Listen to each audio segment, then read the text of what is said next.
Hi everyone and welcome back to the channel, and in this episode I wanted to talk about miming. This is a contentious subject and something that I have a real bugbear with, and I wanted to get your opinions on.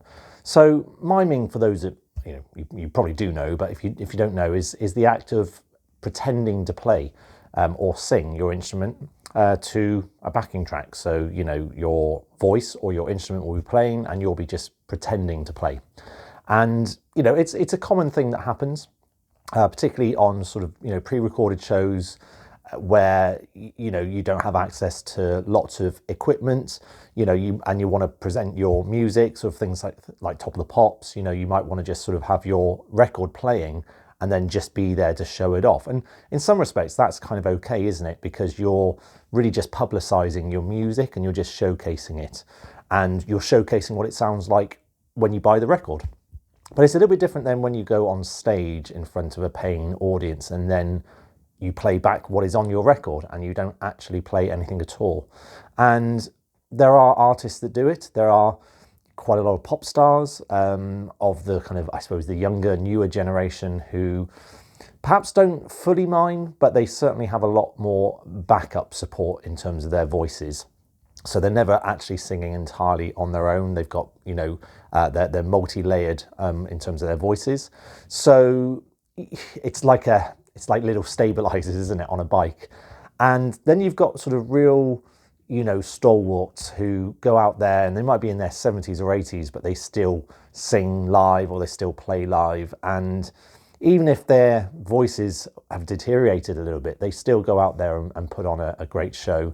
Thinking about the classics like, say, Freddie Mercury, and I know that's going back a little bit in time now, but Freddie Mercury, he had an incredible voice and he performed live and he was able to perform live. And I guess what I'm saying is that perhaps the standard of musicianship isn't quite the same anymore. And when it comes to performing live, some artists are just not able to kind of carry it off, and so they need support, be it with backing tracks or to mime altogether. Now, one of the artists that I really loved growing up and who had a massive influence on me was Jean-Michel Jarre, and I fell out of love with him really and his music because of the miming.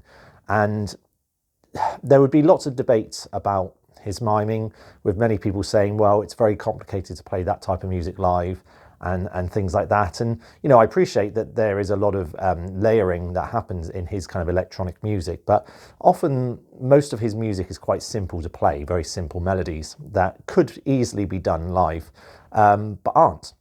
And I think the thing that kind of turned me off his performances were that a lot of his music just sounded like the same. It was what you would hear if you were to buy the record. And his miming was, dare I say, outrageous, because he wouldn't even try and hide that he was miming. He would just play completely different things at the wrong time. And so for me, that was just like, as a musician, it was kind of a hard pill to swallow.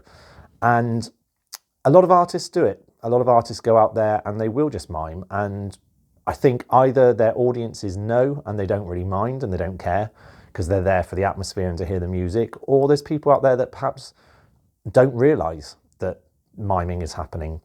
So yeah, I just wanted to get your thoughts. Do you think miming can be excused? Is there ever a reason where miming, is okay? Or do you feel that really musicians, whenever they perform in front of a crowd, particularly a crowd that have paid money for a ticket, should they be seeing this artist raw and, with no backing and just, as their voice or as their instrumental skills dictate? Finally, would you like to see an artist that you really like perform absolutely live, but with the risk of them sounding a bit naff or not very good because perhaps their voice or their instrumental chops aren't quite as good as you'd thought? Or would you prefer that they were given that little bit of support so that you could hear them how you would like to hear them? So quite a few questions there, a bit of food for thought there. And leave your comments and I'll look forward to reading them. Take care.